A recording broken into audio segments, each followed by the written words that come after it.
사람이 변하면 죽는다 그러죠. 사람이 그만큼 변하는 게 어려운 일이라는 뜻입니다. 남자가 평생 변하지 않습니다. 남자들이 철이 없죠. 남자들이 철이 없습니다. 남자들이 이렇게 집안에 저희 어렸을 때 저희 형제가 둘이었는데요. 저희 형님만 한 분 있었는데 아들만 있는 집이었어요. 저희 큰 댁도 그렇고 저희 댁도 거의 저희가 형제가 많은 집인데 아들만 둘인데 저희 어머님이 항상 하시는 말씀이 우리 집에는 애가 셋이라고. 철없는 게 애 둘 말고 또 있다는 얘기죠. 남자가 철들면 언제 철드냐면요, 죽을 때 철들죠. 여자들 조심하셔야 돼요. 남편이 오늘 갑자기 철드는 소리를 하고 여보 힘들지 그러면 걱정하셔야 되는 거예요. 이게 우스개 말이지만 사람이 변하는 게 그만큼 힘들다는 얘기입니다. 그렇죠? 사람이 변하는 게 참 힘들어요. 그런데 질문 한번 드릴게요. 사람이 변할 수 있을까요, 없을까요? 사람이 변할 수 있어요? 자 보세요. 사람이 변하는 게 쉬워요, 어려워요? 어려워요. 사람이 변하는 게 어려워요. 그런데 사람이 변할 수 있어요, 없어요? 있어요. 언제 변하냐면 가만히 있으려는 힘보다 변화하려는 능력과 힘이 더 클 때. 그러니까 변화는 어떤 화학적이든 물리적이든 가만히 있으려고 하는 것보다 더 강력한 힘이 오면 움직일 수밖에 없게 되는 거예요. 그럼 우리 신자들은 변할 수 있을까요, 없을까요? 이걸 믿으세요? 그럼 오늘 설교 다 끝나는 거예요. 여러분이 변할 수 있어요, 없어요?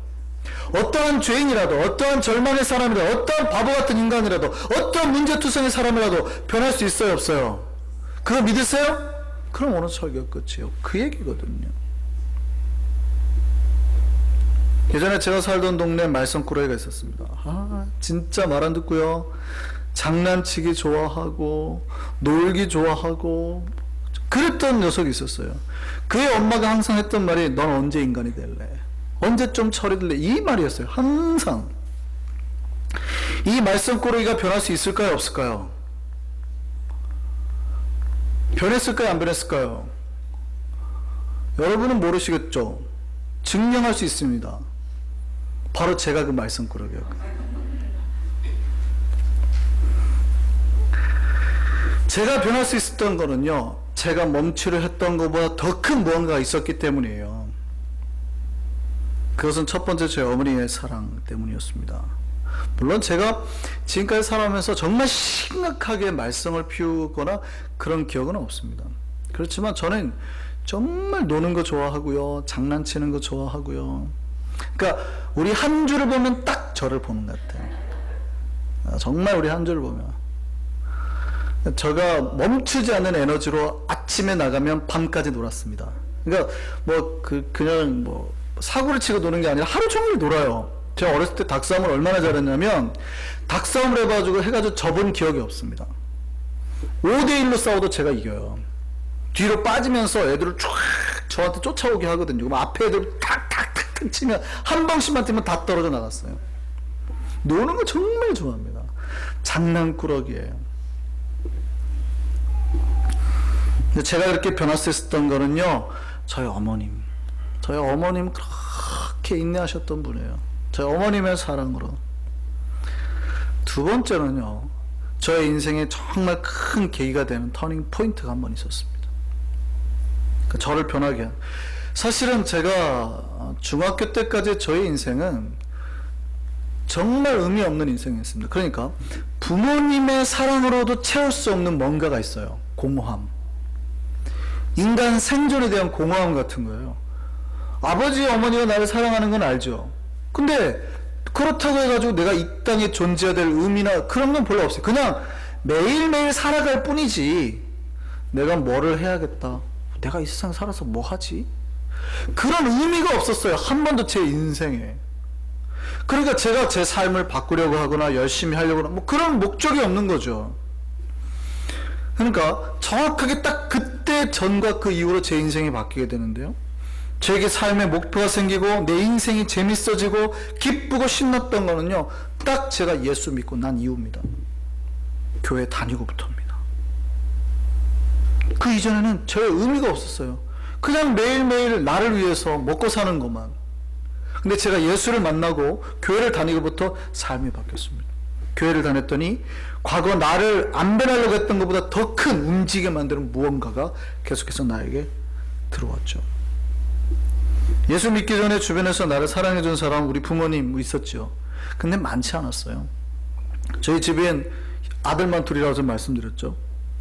둘 다 말썽꾸러기입니다. 특히 남자 집안에 저희 아버님은 거의 군인같이 엄하신 분이셨거든요. 저희 어렸을 때는 굉장히 엄했습니다. 밥 먹다 말 많으면 바로 숟가락 날라오는 집 있잖아요. 밥 먹을 때는 항상 숟가락, 젓가락이 이 뒤에가 딱딱 맞춰져야 되는 집안. 저희 아버님 거는 골드, 어머님 거는 실버, 우리는 뭐 구리 뭐 이런 거. 다 집안 위계질서가 있는 집이에요. 밥 먹을 때 아버님보다 먼저 일어나거나 그러면 혼이 나는 집.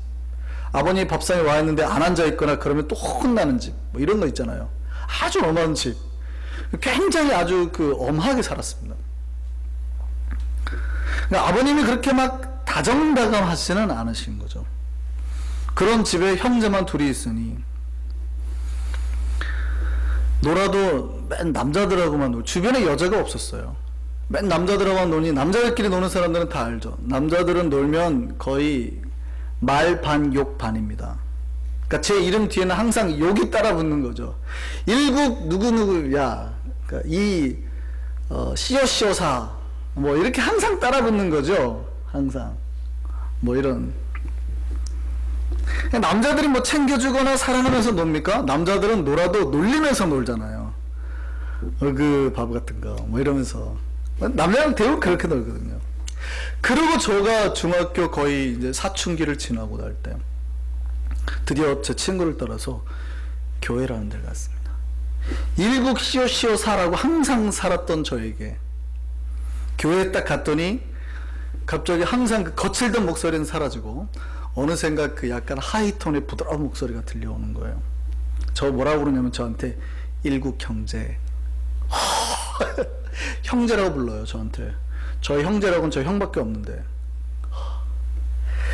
어느샌가 욕이 사라지고요. 항상 저에게 따뜻한 말, 사랑의 말, 은혜의 말들만 들려오기 시작했어요.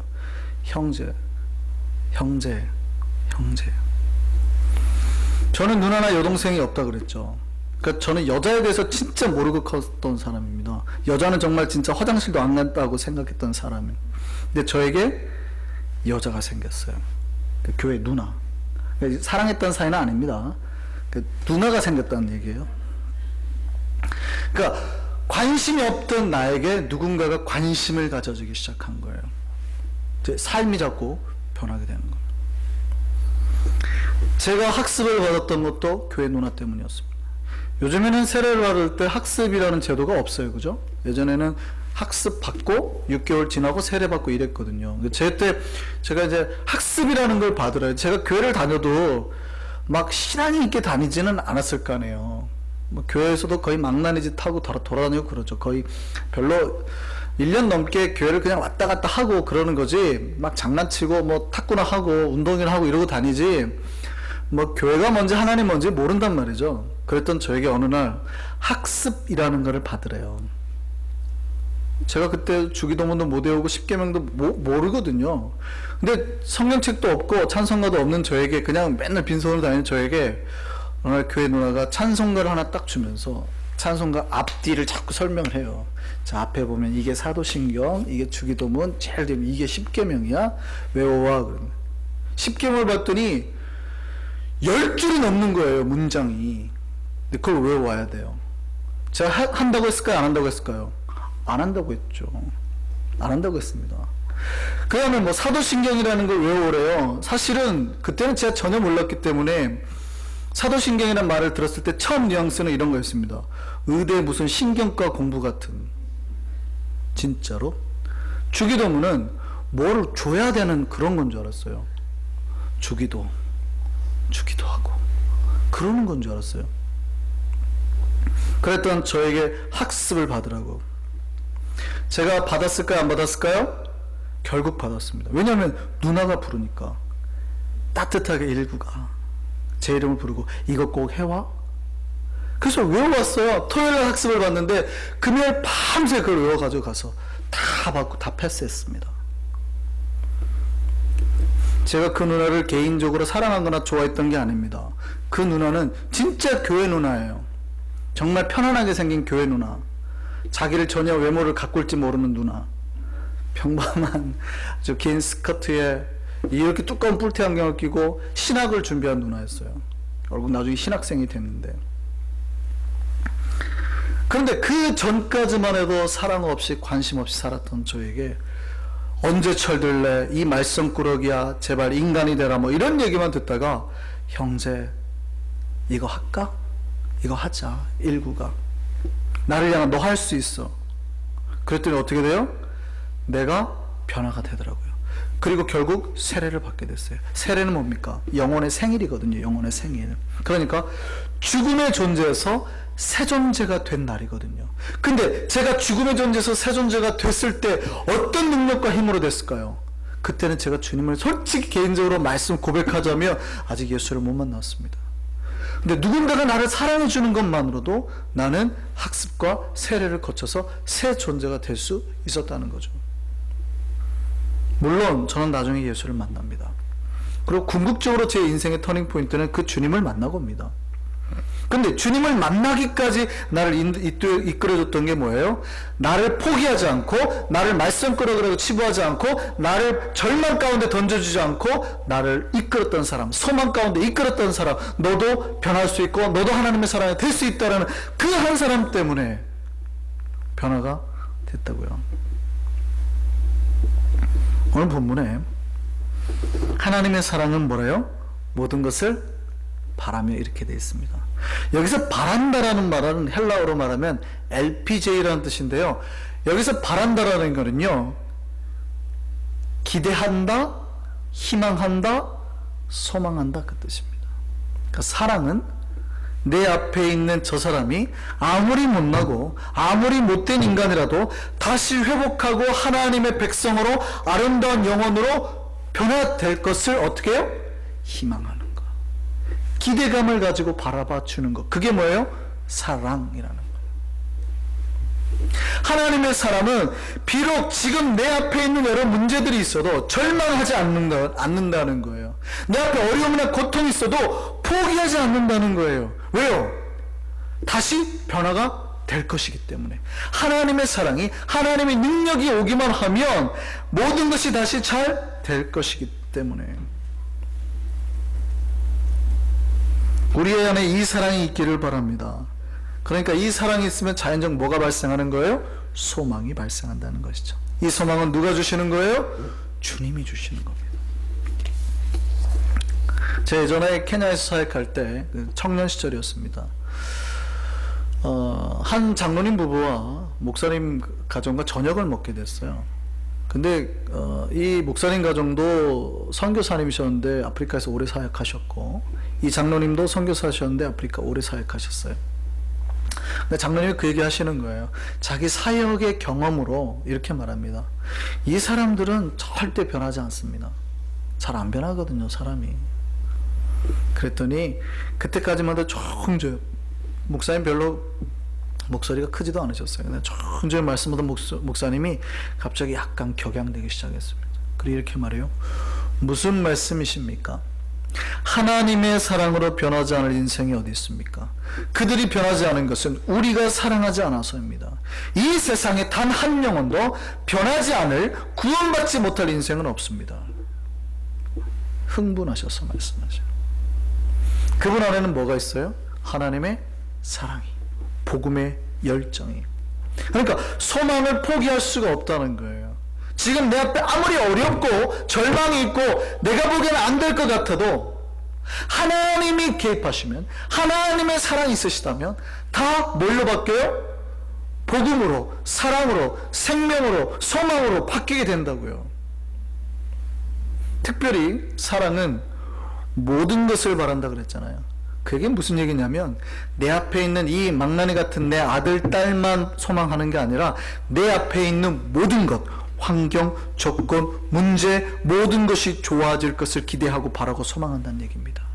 포기하지 않는다는 얘기입니다. 하나님의 사랑이 있는 사람은 비록 내 앞에 지금 고통과 고난이 있어도 뭐 하는 거예요? 절망하지 않는 거예요. 그래서 사랑은 모든 것을 바라며 희망하며, 그 뜻이에요. 사랑은 내 앞에 있는 모든 것, 내 주변에 있는 모든 것을 희망하며, 이 뜻입니다. 희망으로 바라보며, 기대감으로 바라보며. 그래서 하나님의 사랑은 절망하지 않는 겁니다. 절망은 신자의 몫이 아닙니다. 사탄이요, 인간을 시험 들게 하는 최초의 탄두가 바로 절망이에요. 하나님의 사랑은 우리 안에 희망과 소망만 남게 만드는 겁니다. 이런 이야기가 있어요. 사탄이 부하들에게 사람을 타락시키는 무기를 가져오라고 했습니다. 그러니까 부하들이 각자 자기 무기를 하나씩 들고 왔어요. 첫 번째 마귀가 황금을 가져왔습니다. 이걸로 인간을 타락시켜 버리겠습니다. 두 번째 마귀가요, 권세를 가져왔습니다. 이것으로 인간을 교만하게 해가지고 범죄케 하겠습니다. 세 번째 마귀가요, 술을 가져왔습니다. 이걸로 인간의 정신을 혼미케 하게 만들겠습니다. 네 번째 마귀가 여자를 주어서 색을 탐하게 만들겠습니다. 그 외에 막 무기를 가져왔는데요, 마귀 대장이 그러는 거예요. 다 좋다. 그렇지만 그것보다 더 좋고 무서운 무기가 내게 있지. 그러더니 갑자기 도끼를 딱 꺼내는 겁니다. 이렇게 말합니다. 이 도끼로 희망이라는 모든 줄을 끊어버려라. 그때부터 모든 마귀 졸개들이 사람들 안에 들어가서 희망이라는 줄을 잘라버렸대요. 그래서 사람들에게 뭐가 나와요? 못한다, 안된다, 할 수 없다는 말이 나와요. 물론 이건 이야기입니다. 사탄이 하는 거는 뭐예요? 우리에게 뭘 심어줘요? 부정과 절망을. 쟤는 안 돼, 나는 안 돼, 이 문제는 안 돼. 이거 누가 주는 거예요? 사탄이 주는 거라고요. 하나님은요, 모든 것을 뭐 하게 해요? 희망하게 해요. 나는 당연히 잘 돼, 우리 아들 당연히 잘 돼, 우리 딸 당연히 잘 돼, 우리 교회 당연히 잘 돼. 왜요? 뭐가 있으면? 주님의 사랑이 있으면, 주님의 능력이 있으면. 변하지 않을 존재나 사물이나 인간이 없으니까. 그 소망과 사랑이 우리 안에 넘치기를 바랍니다. 하나님이 당신 백성에게 하시는 게 뭐예요? 소망을 주시는 거예요. 하나님 당신 백성에게 돈을 주세요? 물론 궁극적으로 우리에게 돈을 주실 수도 있어요. 그럼 하나님이 직접적으로 돈을 줬다는 구절이 있어요, 없어요? 대부분 없어요. 하나님은 뭘 주시는 거예요? 소망을 주시는 거예요. 하나님이 아브라함에게 나타났습니다. 아브라함이 이제 롯과 이 땅 문제로 약간 싸움이 붙었어요. 그러니까 뭐라 그래요? 아브라함이 롯에게 네가 보기에 좋은 땅 먼저 취해라 그러거든요. 그러니까 롯이 딱 보니까 어느 땅이 제일 좋아요? 걔네들이 섰던 땅에서 동쪽이 이제 그 요단강 쪽 소알 땅이었어요. 그러니까 물이 있으니까 거기가 목초지가 많거든요. 풍요로운 땅이에요. 삼촌, 제가 저기 가겠습니다. 먼저 좋은 땅 취하고 나니까 아브라함 보니까 어디만 남았어요? 광야, 황량한 데만 남았어요. 돈이 남았어요, 안 남았어요? 안 남았어요. 오히려 손해봤단 말이에요. 엄청. 그때 하나님이 아브라함에게 하신 말씀이 뭔지 아세요? 하늘을 봐, 수많은 별들 보이지? 땅을 봐, 먼지들 보이지? 걱정하지 마. 내가 네 자손을 하늘의 별처럼 땅의 이 먼지처럼 많아지게 해줄게. 지금 많아졌다는 얘기예요? 많아지게 해줄 거예요. 소망을 주는 거라고요. 근데 하나님의 약속이 이루어졌어요, 안 이루어졌어요? 그 소망이 자손만 많아진 게 아니라 재물까지 많아지게 한 줄 믿으시기 바랍니다. 물론 우리는 재물을 또 좋아할지 모르지만 하나님은 소망을 가지게 하시고 복을 막 이렇게 붙여주시는 거예요. 이해됐어요? 하나님은 소망을 주셨다고요. 예수님이 이 땅에 오신 게 뭡니까? 회당장 야이로의 딸이 죽었습니다. 근데 사실은 죽기 전에 고쳐달라고 하는데 가는 길에 죽었어요. 그러니까 하인이 와서 더 이상 예수님 괴롭히지 말라고 죽었다고. 사람들이 와가지고 아버지에게 절망을 던져줬어요. 그때 예수님이 하셨던 얘기가 뭡니까? 무서워하지 말라는 거예요. 두려워하지 말라는 거예요. 단지 뭐만 해라? 믿기만 해라. 그래서 믿음과 소망은 같이 가는 겁니다. 믿음이 있는 자가 소망하는 거예요. 믿기만 해라. 그리고 그 소망을 가지게 만들고 예수님이 결국 어떻게 해요? 소망을 이루시잖아요. 달리다쿰. 예수님이 나사로에게 가서 말했습니다.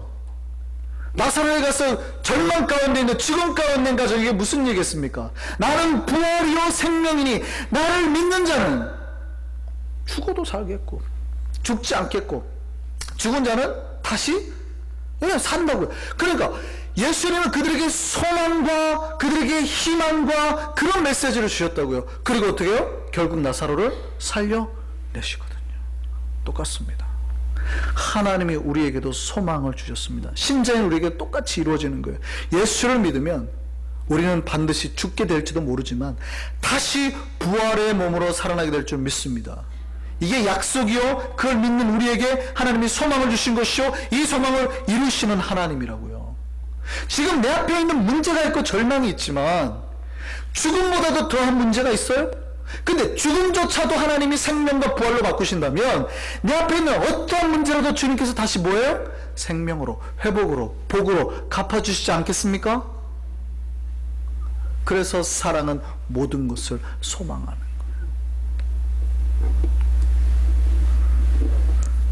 그래서요, 이 소망은 제가 앞에서 말씀드렸던 믿음과 반드시 함께하게 되는 겁니다. 근데 재밌는 거는요, 사랑이 모든 걸 소망하게 된다는 거잖아요. 그러니까 믿음이 소망을 낳고 사랑이 소망을 만들고, 뭐가 같이 가는 거예요? 믿음과 소망과 사랑이 그래서 같이 가는 거예요. 그래서 믿음, 소망, 사랑, 이 세 가지가 뭐예요? 영원한 거예요. 영원토록 가게 되는 거예요. 우리를 영원에 이르게 한다고, 우리를 구원에 이르게 하는 거라고요. 이 세 가지는 같이 작용하는 겁니다. 믿음 있는 자가 소망이 있어요. 하나님의 사랑을 가진 자가 소망이 생기는 거라고요. 하나님의 사랑을 가진 우리는 소망하며 희망하며 기대하며 살아가게 될 줄 믿습니다. 사랑은 바라는 거예요. 뭘 바라는 거예요? 잘 될 거를 바라는 거예요. 그리고 그 바라는 걸 믿는 겁니다. 내가 잘 될 줄 믿습니다. 저 따라 하시죠. 나는 잘 될 거다. 내 형제는 잘 될 거다. 내 가족은 잘 될 거다. 내 직장은 잘 될 거다. 내 미래는 잘 될 거다. 주님은 우리의 소망을 이루실 줄 믿습니다. 하나님께서 우리 형제를 통해서 그 소망을 보게 하시고, 우리 나와 내 가족을 통해서 그 소망을 보게 하시고 이루실 줄 믿습니다. 우리 찬양하겠습니다.